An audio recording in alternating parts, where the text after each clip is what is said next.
Good afternoon, and thank you for joining for this special webinar presented by ADL and the Israel Policy Forum. My name is Bob Sugarman. I'm a past chair of ADL and a member of the board of the Israel Policy Forum. ADL was founded in 1913. Its motto was to stop the defamation of the Jewish people and to secure fair treatment for all. And 110 years later, its motto is still the same. Israel Policy Forum was formed in the 1990s at the behest of then Prime Minister Rabin to advocate in the United States for a two-state outcome. I expect that this will be the first of many joint programs between ADL and Israel Policy Forum, which would make the materials and analyses of Israel Policy Forum available to the staffs and volunteers of ADL's National Commission, its national committees, and its regional boards in 23 cities all over the country. I have to apologize. They're doing work in the next door apartment and they've been quiet until about now. I hope you don't hear me or hear them, but in any event, as we all know, October 7th sent shockwaves throughout the Jewish world, certainly in Israel, but also in the diaspora. It reshaped Israel's military, intelligence, and political landscape, and raised a fundamental question concerning its ability to protect its citizens. In the United States, the American Jewish community was subjected to challenges on our campuses and in our cities, and created as sharp a rise in anti-Semitism as any of us can remember. We are fortunate and privileged to today have experts from Israel Policy Forum and ADL, all of whom I know well and deeply respect, to offer their views on these complex challenges to Jewish life in Israel and the United States. They will be introduced by Shaya Lerner, ADL's Director of International Affairs, and I'm pleased to turn the program over to Shaya. Thank you. Thank you so much, Bob, for that really important and kind introduction. I also, before we begin, want to give a special shout out to Avi Weinrub of the Israel Policy Forum, who really conceived of this panel and really helped put it together and bring our two organizations together for this important discussion. As Bob said, today we are really privileged to have three experts who are going to share their insights with us about the impact of the past year on both the U.S. Jewish community as well as on Israel and as well as on U.S. Israel relations. First, we have Dr. Shira Efron, who is IPF's Diane and Guilford Glazer Foundation Senior Director of Policy Research. Shira has spent over 15 years in U.S. think tanks, including the RAND Corporation, where she founded and led the Israel program between 2016 and 2022. She's also been at the Center for American Progress, the Middle East Institute, and the Tel Aviv-based Institute for National Security Studies. Susan Heller-Pinto is ADL's Vice President of International Policy, where she oversees ADL's work combating anti-Semitism and hate outside the United States, as well as supporting Israel as a Jewish and democratic state. She also plays a key role with ADL's work in the United States and globally, educating and engaging about anti-Zionism and countering efforts aimed at undermining Israel's legitimacy. And finally, we have Dr. Michael Koplow, who is the Chief Policy Officer at IPF, and he also serves as a Senior Research Fellow at the Kogod Research Center at the Shalom Hartman Institute in North America. Michael writes IPF's weekly Koplo column, which I highly, highly recommend, and edits Israel Policy Exchange, which is a leading source for commentary and analysis on Israel and American Jewry, and his work regularly appears in such publications as Foreign Affairs, Foreign Policy, The Atlantic, The Forward, and others. So let's begin today's conversation.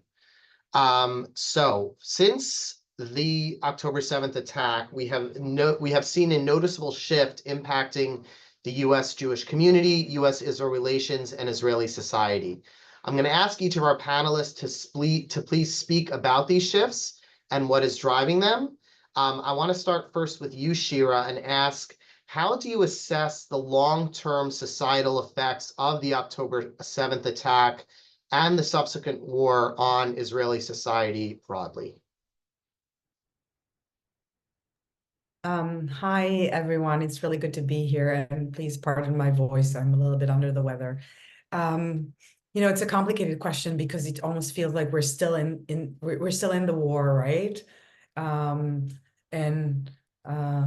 many ways, the Israeli society is still on October 7th today, so it's hard to speak about the long-term implications. But I think we could talk about a few broad trends. What happened on October 7 is that for Israelis, what was unique is that it really upended our sense of security, right?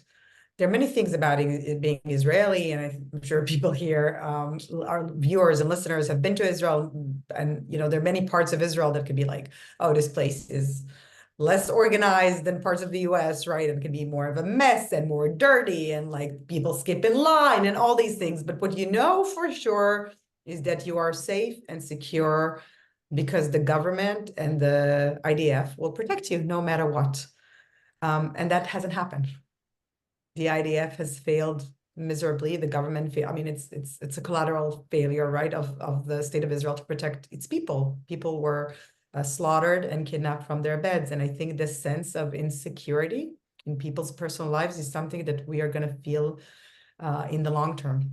And fear, it breeds suspicion. It makes you more risk averse, right? It can come with negatives such as increased racism.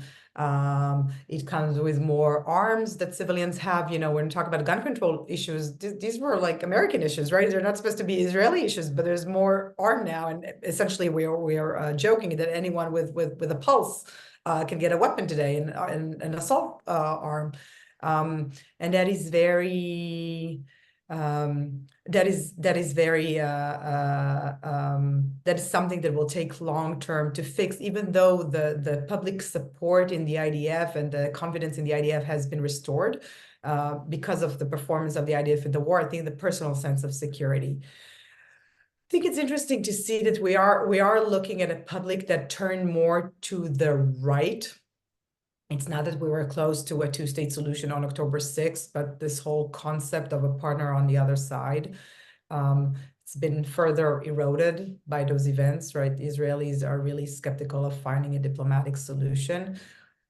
Some people, it reinforced their thinking that we need to find a solution. We can't manage the conflict, but this is something that is definitely we are seeing.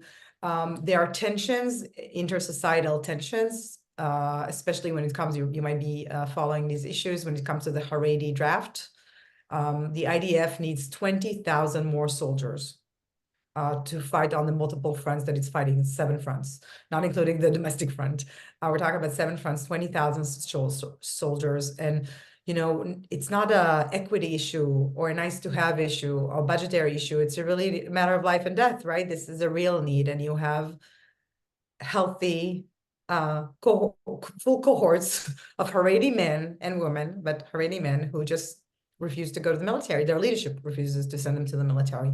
And this is something that I think is spiking more tensions within society. There are more effects. I do want to say one other thing that I think on the positive, the failure of the government and its very slow response, I'd argue till this day, with responding and providing services for those who were hurt the most and are still hurt, was filled immediately with remarkable civil society. So I think at the gravest moment of Israel, we've seen Israeli civil society at its best.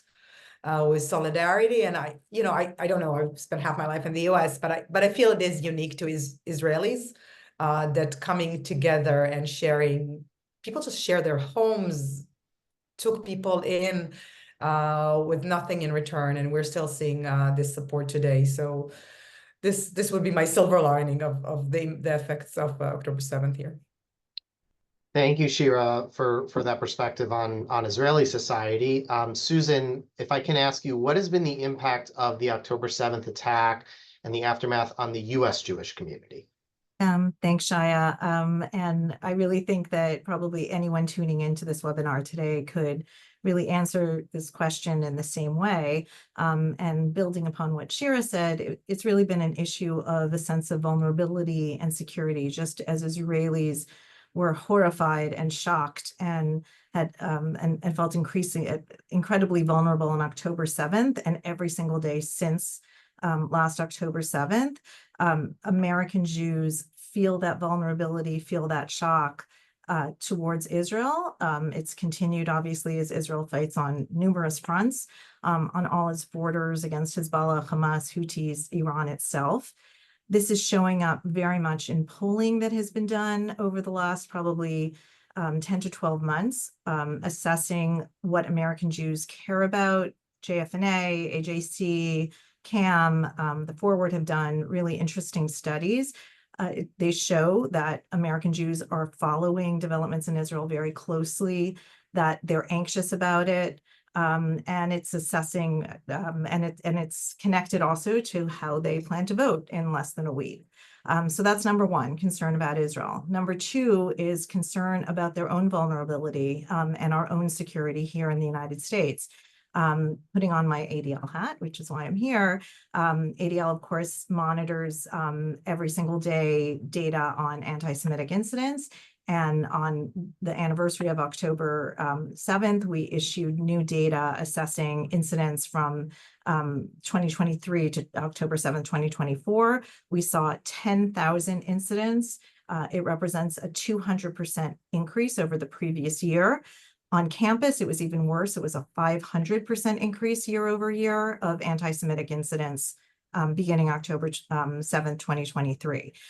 Similarly, FBI data reinforces that. The data that was released in late September shows that in 2023, anti-Jewish hate crime incidents increased 63% from 2022. And even though Jews continue to represent about 2% of the U.S. population, single bias anti-Semitic hate crimes comprised 68% of all religious-based hate crimes that were reported in 2023 were against Jews. And we're not just seeing it in terms of incidents. I referenced those public opinion polls of how Jews are feeling. And Jews across the board in all of these polls say that they are deeply concerned about anti-Semitism, that they have been directly targeted or have witnessed anti-Semitic incidents either in person or online, and that they're following it extremely, extremely closely. Another thing that American Jews are very much feeling is what is their place in American society? They may have certainly a sense of vulnerability given anti-Semitism, but Jews anecdotally, and as well as in the data, report experiencing hostile environment or exclusion based on their Jewish identity, their identity as a Zionist, or even just kind of their connection to Israel. We see this in the workplace. We see this in personal friendships. We see this in the academy, in professional associations and cultural associations, and in lots and lots of spaces. And these are spaces where Jews felt that they were comfortable, that this was their space, this was their place, and now they're feeling that they're no longer welcome. Many are feeling beleaguered and betrayed in their both professional and personal relationships and beyond. And finally, just to reinforce also Shira's last point about how Israeli society has bonded together in light of the crisis, we also see this in the U.S. Jewish community, that there is a resurgence of interest in connecting to the Jewish community and building up your Jewish identity. Now, there are all too many people who say they feel they must hide their Jewish identity because of fear of anti-Semitism or how their friends or coworkers may treat them based on their connection to Israel or their Jewish identity. But there is a demonstration of a real hunger of Jews seeking to find other Jews, to build community, to learn more, both about their Jewish identity and about Israel, and to really connect, whether it's in social spaces, religious spaces, and beyond. So those are the three trends that I would say we've seen in the last year. Thank you, Susan. That's a really great synopsis on the impact on the U.S. Jewish community here. Related to both Shira and Susan's points, Michael, can you please talk about how the events of the past year have reshaped the dynamics of the relationship between the U.S. government and Israel, and the Israeli government? Thanks, Shaya. So I think we're seeing two things take place simultaneously, which in some ways are operating at cross purposes. On the one hand, we have seen what is an unprecedented strengthening of the U.S.-Israel relationship, given the challenges that Israel has faced since October 7th, and given their response from the Biden administration and from Congress to help Israel through those security challenges. And obviously, we've seen that in all sorts of different ways. We can look at President Biden's trip to Israel 11 days after the October 7th attacks. We can look at U.S. force posture, which has sent an unprecedented number of aircraft carriers and troops to the Middle East to deter further attacks on Israel from Iran and from Iranian proxies. We can look at the weapons shipments that were accelerated to Israel in the wake of October 7th, or the additional security assistance that was passed by Congress to help Israel with its security challenges. We can look at the almost unbelievable amount of time that American diplomats have spent in the region, whether it was meeting with the Israeli security cabinet to think through war plans, or all the time that has been spent in negotiations trying to get to a ceasefire and hostage agreement in Gaza, or now trying to figure out how to get to a more stable situation in Lebanon, where Israel and Hezbollah can have a ceasefire in a way that keeps Hezbollah back from the border. And perhaps the most visible aspect of this has been the American response to Iranian ballistic missile and drone attacks on Israel, where we've seen the U.S. really spring into action to not only help Israel with its air defenses directly, but also help to marshal a regional coalition that will allow Israel to shoot down most of the Iranian missiles. So we've seen all of that taking place. The flip side of that is that with such deep U.S. involvement in post-October 7th, we've also seen in some ways unprecedented tension between the United States and Israeli governments over all sorts of things, whether it be Israeli actions in Gaza, which are the most visible and obvious part of this. There have been differences in opinion over Israeli operations. There have been real American concerns about the humanitarian situation in Gaza and Israeli actions that have either worsened it or that have made it more difficult to alleviate. There have been concerns from the United States over specific Israeli airstrikes and the level of civilian casualties. And so, we've seen that in Gaza really, if not quite from the beginning, but almost from the beginning. And that's extended to other arenas where, the United States was trying to broker a ceasefire on the northern front relatively quickly after hostilities escalated, and that was before Israel's assassination of Hassan Nasrallah, which seemed to take the United States by surprise. And there were reports about differences of opinion over the past month about how Israel should respond to the second Iranian ballistic missile attack on Israel. And so the more that the U.S. has been enmeshed in helping defend Israel and also trying to shape Israel's response to many of these security challenges, I think the more that these differences have cropped up and started to grow. And going forward, we're going to have a new president come January 20th, no matter what happens on Tuesday. And I think that going forward, these are both things that have reshaped the U.S.-Israel relationship in ways that are not going to disappear as soon as the immediate post-October 7th challenges have gone away. I think that in many ways, the idea that Israel defends itself by itself is no longer true. We've seen that over the past few months, where it actually cannot defend itself without active American involvement.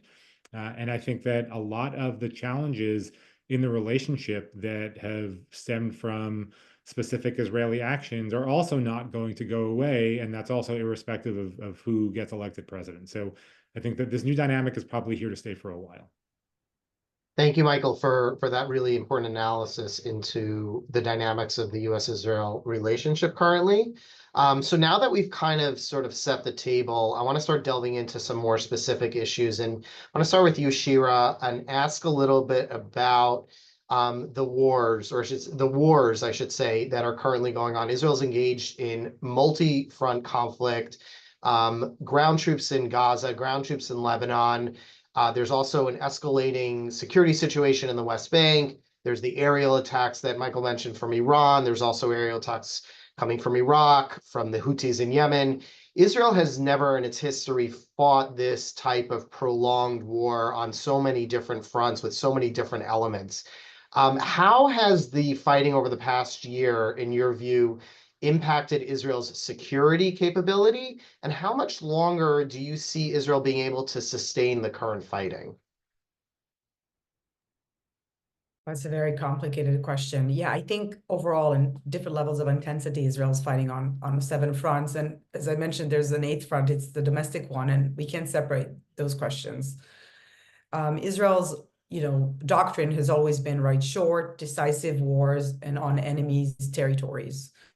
What's happened since October 7th is that even if the war is not happening on Israeli territory, in fact, it is, right? The homeland is very vulnerable. And even though we had feared that the war with Hezbollah could look way worse than it is today, we are under attack of an average of 200 rockets every day, with civilians and soldiers dying every day.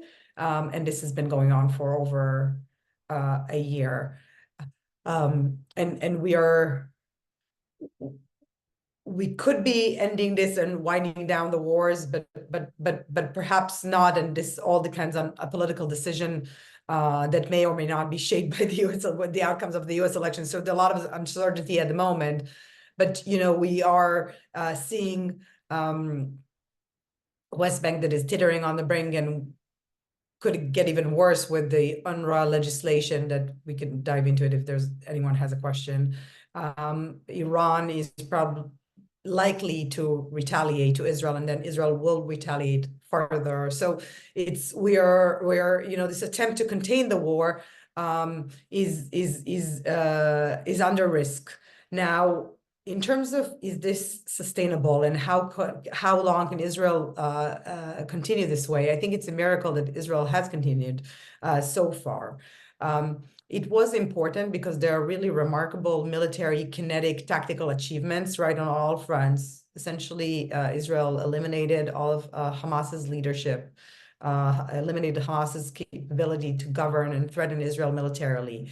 Incredible achievements against Hezbollah. Also, obviously, with Iran, we can speak about the nature of the strike. And it was important for the IDF to restore deterrence and also to restore national pride. This is also something that's important for nations around the world. So there were parts of this military campaign that even if more prolonged than what I think this war should have been, could be justified. But going forward, as I said, the IDF needs 20,000 more soldiers to sustain this along the borders.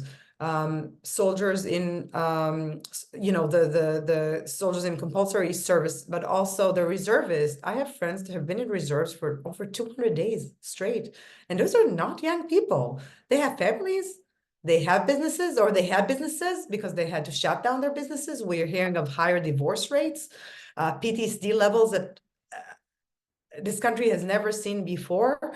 It's taking an immense toll on the country's economy. Israel credit score has been downgraded 3 levels. to its 1988 level, and another downgrade is expected. I don't know if you know, but we feel like we're under siege here. This is an export-led economy. It's very difficult to get into Israel now and get out because all foreign airlines, basically airlines don't fly here. How can you run a tech-led economic sector? How can investors come here? Who's going to invest here? We're seeing a complete downturn in investments, in exports, and others. So even if the IDF is going to be resilient and sustain the fight, the fact, because this is it's the people's army, right? This is a small country, and we can't separate the domestic from the domestic policy from the foreign policy. And this is why I think it's time for the war to wind down and hopefully be leveraged into a diplomatic achievement and for really the recovery that this country needs. That sounds a pretty bleak picture that you painted, Shira. It sounds like things are definitely very challenging in Israel. Michael, I want to come back to you and ask a different but sort of related question, also touch on something you mentioned earlier. So obviously over the past year, President Biden and the administration has stood very firmly with Israel. But you alluded to the fact that there's been disagreements, especially of late, about different approaches within the war. Can you both talk a little bit about where things currently stand, specifically between President Biden and Prime Minister Netanyahu in terms of their relationship? And also, if you can maybe take out your crystal ball for a second and talk a little bit about how you see the post-January 20th dynamic between whoever is elected president, Trump or Harris, impacting the relationship with Israel going forward. So at the moment, I don't think I'm out on a limb in saying that the relationship between President Biden and Prime Minister Netanyahu seems pretty strained. Again, I think that it's a function of the dynamic that we've seen over the past year. And, from each of their perspectives, if you're President Biden and you have provided unprecedented support for Israel and done so in the face of lots of criticism coming from not the other side of the aisle, but from within segments of the Democratic Party base, then you're going to be pretty annoyed over the fact that Prime Minister Netanyahu has ignored your requests on a whole range of issues. Most prominently the humanitarian issue, where we had this fiasco of a U.S. pier that cost hundreds of millions of dollars and didn't work. But it's important to remember that only was put in place because the Israeli government refused American requests to take American aid in from the ports of Haifa and the ports of Ashdod and truck them into Gaza. So, that's one example, but there have been many. And if you're Prime Minister Netanyahu, you are also probably thankful at all the American assistance, but resentful of the fact that you think that the U.S. have been trying to dictate how Israel fights a war in the wake of the worst terrorist attack in Israel's history, and particularly over something like Rafah, where there was months of haggling over the necessity of going into Rafah and then what that operation would look like. When it turns out that Yahya Sinwar, for instance, was located in Rafah, if you're Prime Minister Netanyahu, you look at that and you think that there was undue U.S. pressure. So, not that I'm.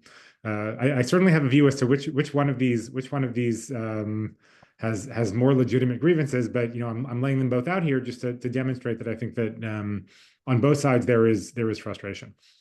Going forward, whoever gets elected president is going to want the war in Gaza to come to an end pretty quickly, and both Donald Trump and Kamala Harris have said it.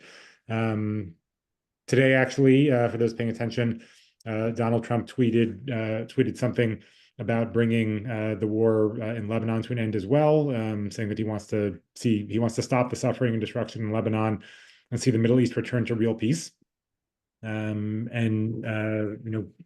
Harris is part of an administration that has been pushing for a ceasefire in Gaza now for months. So to the extent that Israel is not going to be ready to end the war in Gaza, I think that's going to cause tension no matter who the president is. And I also think that while both Trump and Harris are far more likely than not to continue very strong and robust security assistance to Israel and to take Israeli security very seriously, both on the ground and in terms of helping Israel deal with the challenge from Iran, I do think that both of them do have different concerns about Israeli behavior, and that is going to impact the relationship that they have with the Israeli government and the Israeli prime minister, whatever that government looks like. It'll be the same government, I'm pretty confident, come January 20th, but whatever that government looks like going forward. And so, if you are Trump and you have put a big emphasis on ending the war and basically getting the Middle East back to where it was, and you don't want even more U.S. involvement in the region, then you're going to be pressuring Prime Minister Netanyahu to end the fighting in Gaza, to end the fighting in Lebanon, to come to some sort of political arrangement, even if it's one that the Israeli government is not terribly disposed to. And if you are President Harris, you are going to continue saying what you've been saying, which is that Israel has the right to defend itself, but how it does so matters. And that's going to lead to discord over things like humanitarian assistance and over things like the scope of Israeli airstrikes and over things like the civilian death toll. So I think that in both cases, there are likely going to be sources of tension. That doesn't in any way mean the end of the U.S.-Israel relationship or even a substantial downgrade in the U.S.-Israel relationship. But I think that some of the rockiness that we've seen over the past 13 months, alongside robust U.S. backing of Israel, is going to continue no matter who is elected. Thank you, Michael, that was really comprehensive. Susan, I want to come back to you and ask you to look a little bit beyond the United States. At ADL, for those who don't know, we also have a sort of a global look in terms of addressing anti-Semitism around the world. And obviously, the anti-Semitism that we've experienced in the United States is not just limited to the United States. It's impacted Jewish communities around the world. Can you talk a little bit about what that experience has been for Jewish communities around the world? And as a follow-up, can you also talk a little bit about some of the problematic trends that we've seen on a global scale, whether it's from the UN or from publishers and authors who have really come after Israel and other voices that has made it challenging for Jews around the world in this post-October 7th moment? Thanks for the question, Shaya. So, for decades, whenever there have been tensions, Israeli-Palestinian, Israeli-Hamas conflict, we've seen an increase in anti-Semitic attacks targeting Jewish individuals, Jewish institutions. This has been the case particularly in Europe. We saw this in the aftermath of the Second Intifada, 2006, 2014, 2021. But just as we experience now in the U.S., there's never been anything comparable to the explosion of anti-Jewish hate that we've experienced, that Jewish communities have experienced worldwide in Europe and really beyond. In many countries, when they share their annual reporting on incidents, whether it's from October 7th, 2023 to the end of that calendar year, or from October to October, there's been huge increases, 3-digit or 4-digit increases from France to Australia to Brazil. We see this across the board.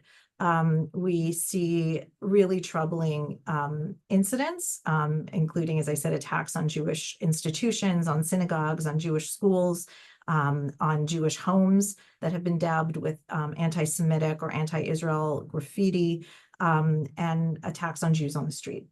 This is similar to what we've experienced in the US, but we're also seeing this across the world.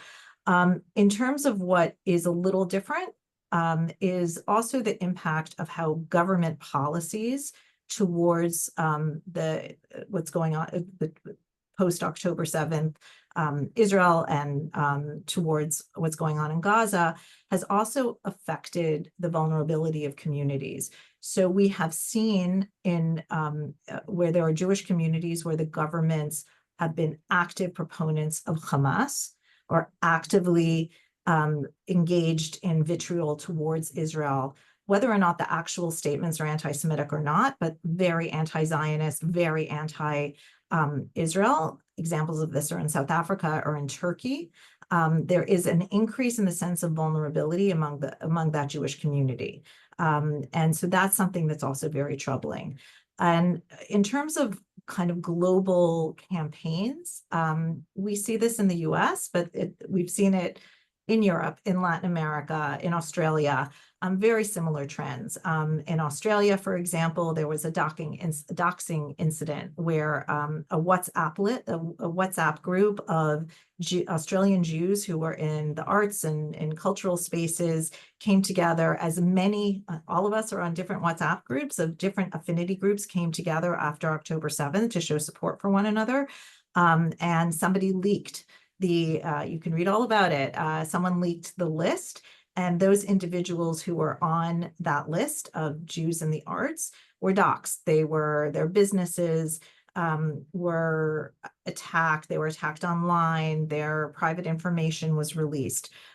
We see this in Australia. We've seen it elsewhere. We've seen Jewish artists, Jewish writers, Jewish therapists, Jewish doctors being called out or campaigns against them, sometimes through doxing and calling out individual names, sometimes exclusion from professional spaces or cultural spaces. So it's not a uniquely outside the US campaign situation. It is really a global phenomenon.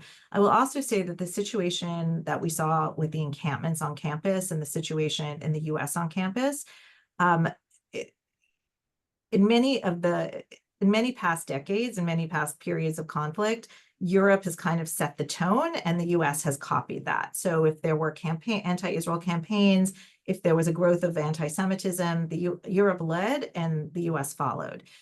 When it comes to campus and dynamics on campus and campaigns, the US has been a leader since October 7th. So while there have been encampments, certainly in Canada and the UK, in Europe, and in some Latin American countries, Canada has been pretty bad, but in other countries, it's really been following the lead of the US, and it's a much more low-key phenomenon. Great, thank you, Susan, for sharing that. In a few minutes, we're going to get to audience questions, and just as a reminder, if you do have a question, please click on the Q&A question mark box at the bottom of your Zoom chat and put it in there, and we'll try to get to as many as we can. Before we do that, I want to kind of try to end on a little bit more of a positive note, at least this segment on a positive note. In recent years, there's been a lot of discussion about the growing divide between the American Jewish community and Israel. In fact, ADL and IPF did a series of conversations about this back in 2018-19 called Across the Divide, where we explored some of these divisions over issues like democracy, two-state solution, and religious pluralism and the like. This past year feels like a moment that should have resulted in overcoming a lot of these divisions between Israel and the U.S. Jewish community. Yet it's still clear that some of these divisions remain. I'm going to ask each of you if you can please talk a little bit about some of the areas of greater unity between the two communities that you've observed, as well as maybe some areas that you think could see some improvement. And maybe, Susan, if it's okay, I'll start with you on that front. Yeah, I'll be very brief. I think we've seen an outpouring of diaspora Jews in their support of Israel. Whatever their political point of view is, when it was the October 7th commemorations in the United States, thousands of people came out to show their need to be in community to mark this horrifying event that's now on the Jewish calendar, on the Israeli calendar. There were thousands who came out across Canada and Australia, in Germany, in France, in Argentina. And that's really inspiring that people are coming out The surveys are showing a real hunger for people to learn more about Israeli history, to understand, again, from wherever they're coming from. I think that's something that we need to be seizing upon going forward. So there is a gut connection, and there's also following with a desire to do more and to engage intellectually. Thank you. Michael, would you like to go next, please? Sure. So I think, building on what Susan said, there's also been an outpouring of support for Israel from American Jews in terms of, money that's been raised for Israeli causes, in terms of people going to Israel on solidarity missions. I don't know what the exact number is, but it's at the point where I feel like every American Jew knows, either has gone themselves or knows somebody who's gone on one of these solidarity missions. And I think that maybe more important than both of these, the American Jewish community has always been very Zionist. There is certainly an anti-Zionist segment, and I think since October 7th, it's been louder, and in some cases more prominent. But I also think that for many American Jews who wouldn't have defined themselves as either Zionist or anti-Zionist before October 7th, who were maybe more ambivalent, I think for many of them, the October 7th attacks and also some of the impact here on American Jews has demonstrated for a lot of people why Israel is important and why it's important to have a Jewish state, and why Zionism has to be defended, even if we don't like the specific things that the Israeli government is doing. And I think that, on that mark, there is closer alignment between American Jews and Israeli Jews than before. I'll quickly answer the second part of your question, which is where we've seen a divergence. And there, and this is something that is, of course, core to Israel Policy Forum. When you talk to American Jews now about two states, many of them view that as the ultimate way out of this mess, right? Not that Hamas is a two-state group by any means, but the idea that you have to do something to reshape the Israeli-Palestinian conflict, I think, is top of mind for many American Jews. For Israelis, including people who have been in the two-state camp and who have been in the peace camp for decades, for them, talking about any sort of Palestinian state or Palestinian sovereignty or political process since October 7th, it seems to them completely tone deaf, and in some cases even inappropriate or offensive. And so I think that on that issue, the gap is now wider than it's been at any point since Oslo and the real adoption of kind of a two-state framework as a diplomatic goal. And that's something that is going to have to be worked through over the years ahead. Thank you. Shira? Yeah, just following up what Susan and Michael said, I don't have much to add. I think that this real, it's, by the way, it's not just, I think, the Jewish community, but I think it's this U.S. Israel special relationship, right? Where obviously it's shared interests, but also the shared values. And we saw this like response in the Kishke, right? The fact that the Biden administration came here with really unconditional support with everything. And without the US and without this support, we would not be where we are now in this war in the country, right? Really, the US came to Israel's rescue and paved the way for other members of the international community to follow suit. We are in a different place now, but I think this idea of shared values is where, this is where the strength is also between the Jewish community and Israel, but this is where the tension lies. Michael spoke about the two-state solution. I think sitting here in Israel, there's, how should I say it? Because Israelis are so immersed in, they're obviously grieving and fighting in war, but understanding that there are ramifications of Israeli actions, right? And Israel's actions also affect Jewish diaspora, right? The humanitarian issue in Gaza is something that is much harder for American Jews to explain. It's the distance between this and Tikkun Olam, even if this is, right, an entity governed by an evil, cynical terrorist group that uses human shields. Still, right, those images, and I think those, it's not even the two-state solution, sort of the grand idea and the grand vision, but even like images from Gaza, different votes in the Knesset, Israeli government, because this is where I think there's a divergence between what the Israeli society wants and what the Israeli government does, and it's hard to separate, but Israeli government going in ways that look less in the direction of the shared values. I think it's something that we sort of next generation, right, we have to really work on and ensure the next generation can continue to speak in this conversation of shared values. And, you know, there's probably a lot to do on the other side of the ocean, but there's a lot to do on this side as well. Thank you all for those really comprehensive and insightful comments on this really important issue. I'm going to now turn to audience questions. Before I do that, I just want to check with Bob Sugarman to see if he had anything he wanted to ask.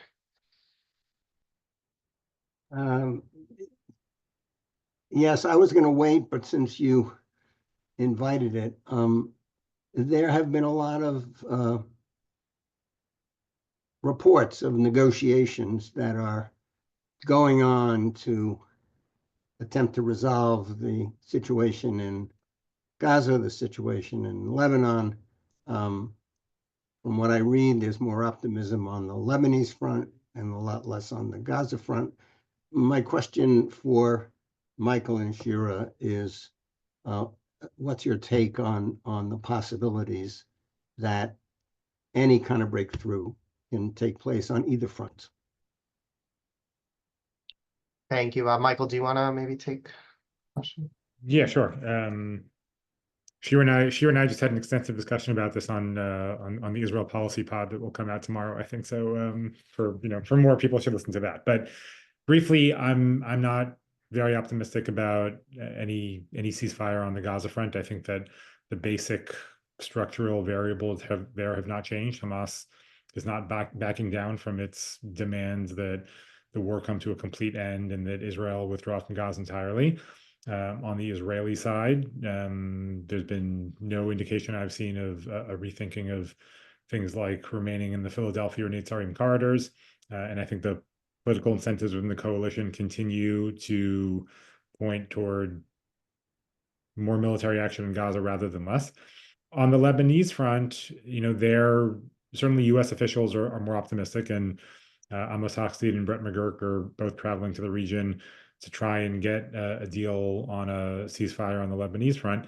I think that there it seems as if the contours are clear of what a deal would look like. I think the question will be whether you can get a real enforcement mechanism that, as opposed to UN Security Council Resolution 1701, said a bunch of things but didn't really have a way of enforcing them, getting to some sort of sustainable situation where you have a more robust Lebanese armed forces presence, or perhaps even a contingent from countries like the UK, France, Germany, ones that are more trusted by Israel. I think that if you can figure out the enforcement mechanism for keeping Hezbollah back across its line and making sure that southern Lebanon remains demilitarized and that Israel retains freedom of action to go in if necessary, I think there you can see some sort of arrangement coming together.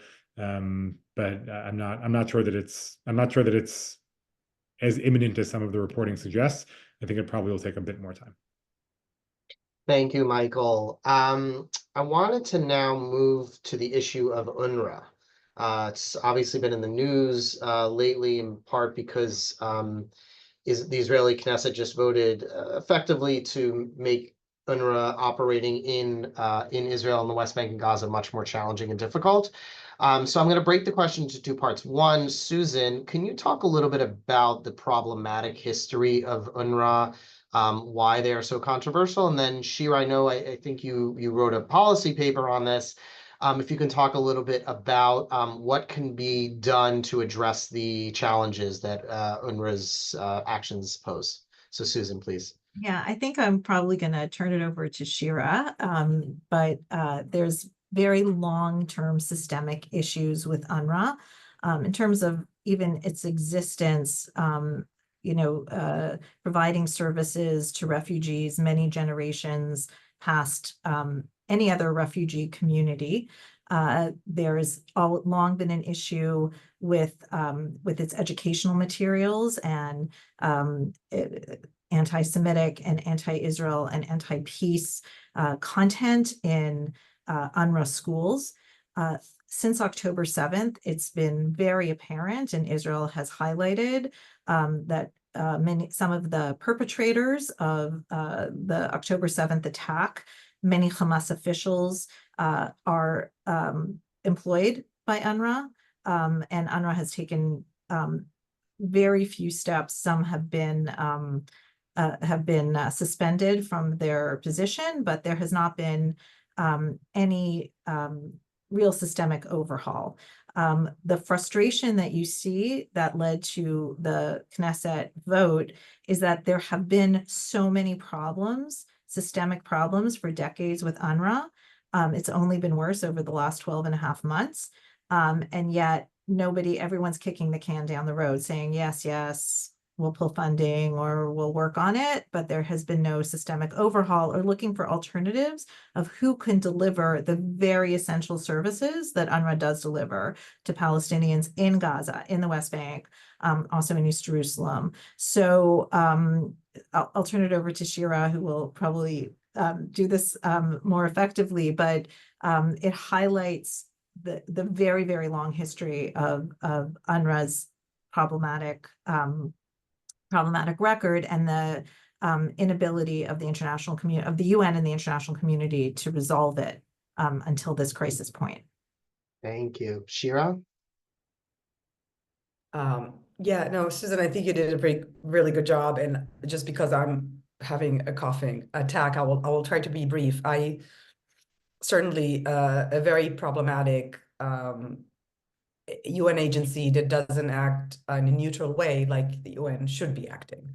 And it's very, it's more like just, it's even before we found that parts of its workforce are actually affiliated with terrorist organization, right? And neutrality of its assets and facilities, but also overall, right? It's just propagates the Palestinian narrative, the right of return. And this is, we thought at IPF, but also that the October 7th revelations were an opportunity to, how should I say this? Kill UNRWA softly. Do it in a way that is sustainable, that as you downgrade its capabilities, you build something else. I agree that the legislation reflects frustration here, and I know for a fact that Israeli professionals were trying to say, and we actually wrote this in our report, that it's very important the international community work with Israel on something substantial reforms and vetting processes, because otherwise the politicians are going to take over. And the politicians, they only care about the headline. They didn't analyze the implications, and the implications are very, very, very severe. And I will tell you, the defense establishment's recommendation was to cancel the legislation, not because they love UNRWA, because first of all, it's still, despite what we want to say, it's still the backbone of the humanitarian situation in Gaza. And we don't have a substitute. We have not built the capabilities of the other agencies, and going the nuclear option on UNRWA like this does not incentivize the UN and other agencies to help Israel find a substitute. And it's true that it's a world problem, but Israel is going to suffer the consequences, right? Palestinians and Israelis are going to suffer the consequences. So this is in Gaza. It was done against a very specific request from the United States in the letter that Secretaries Austin and Blinken sent Israel with there's a threat, specific ask on what Israel needs to do on the humanitarian front, and a threat to withhold arms, essentially.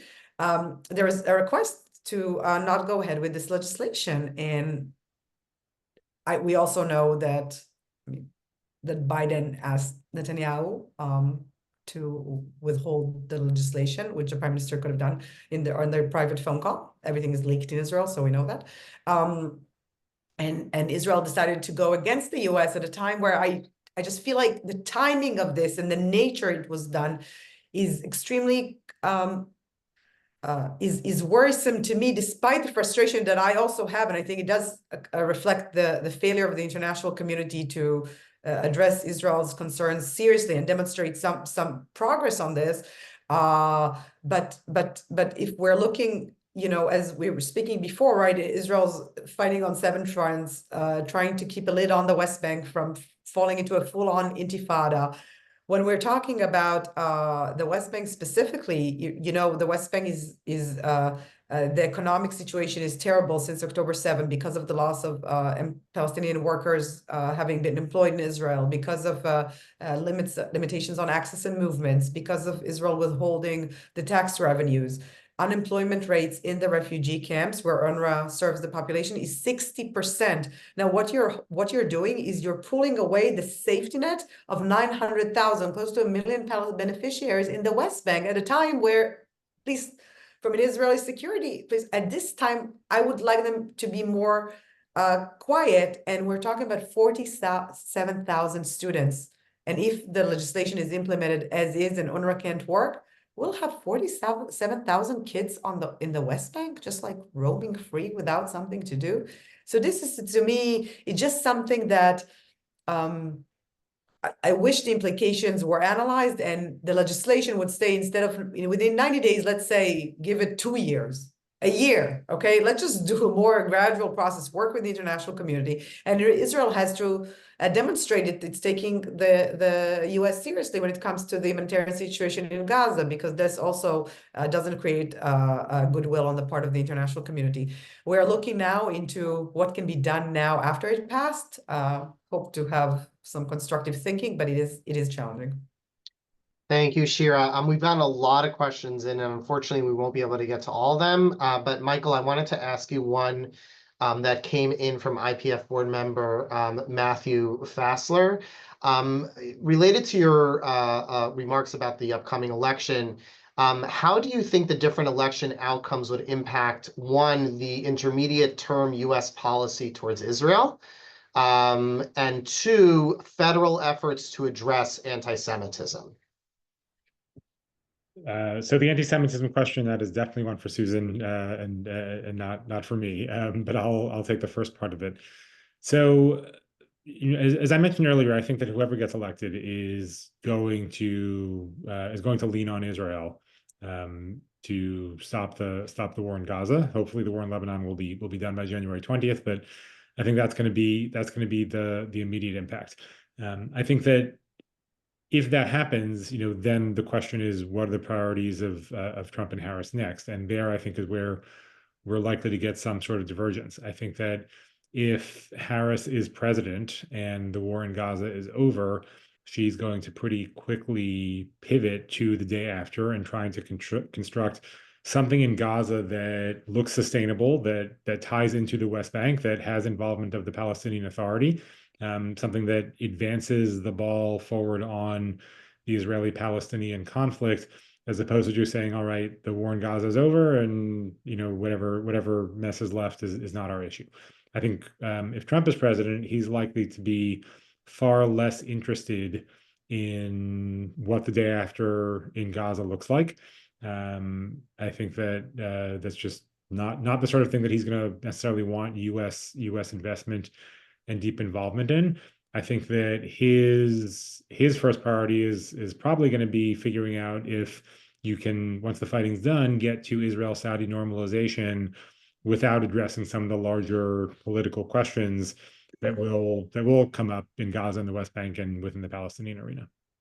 Thank you. Susan, very briefly on anti-Semitism. Just very briefly, and fighting anti-Semitism remains, fortunately, a bipartisan issue, and how we get there, depending on what the administrations look like and what the congressional makeup look like, there is a commitment to moving forward and taking strong action. Great. Thank you to all three of you for this really wonderful conversation. I'm going to turn it back over to Bob Sugarman to conclude today's call. Well, thank you, and a lot of thank yous.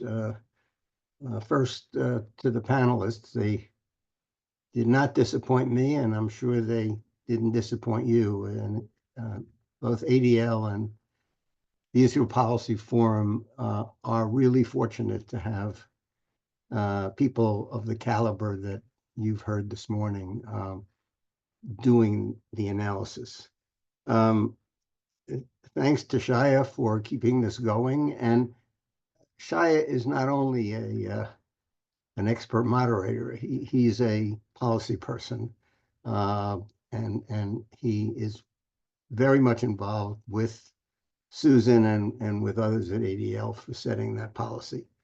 Shaya mentioned at the beginning the Koplo column, and I think Michael mentioned the Israel Policy Pod, and ADL has an amazing store of resources analyzing the rise in anti-Semitism and the implications on the campuses and beyond. I'm going to make a pitch at the end, but if you do nothing else, you should take advantage of these opportunities to get better informed and on these various issues. Next to last, thank you to Avi Weinrib from Israel Policy Forum, who went above and beyond working with Shaya to put this whole program together. It was an amazing effort, and he deserves a lot of thanks. And most important, and lastly, thank you all for joining us for today. I hope, I think, I expect that you got something out of it. Many of you are already supporters of ADL and the Israel Policy Forum.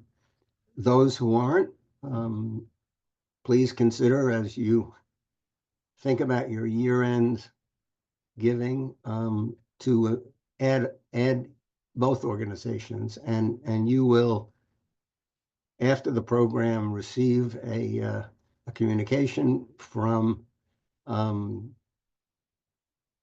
ADL/Israel Policy Forum, giving you any information you need as to how you can go about doing that. That's the program.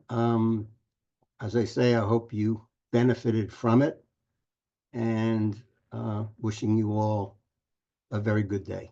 Thank you. Thank you.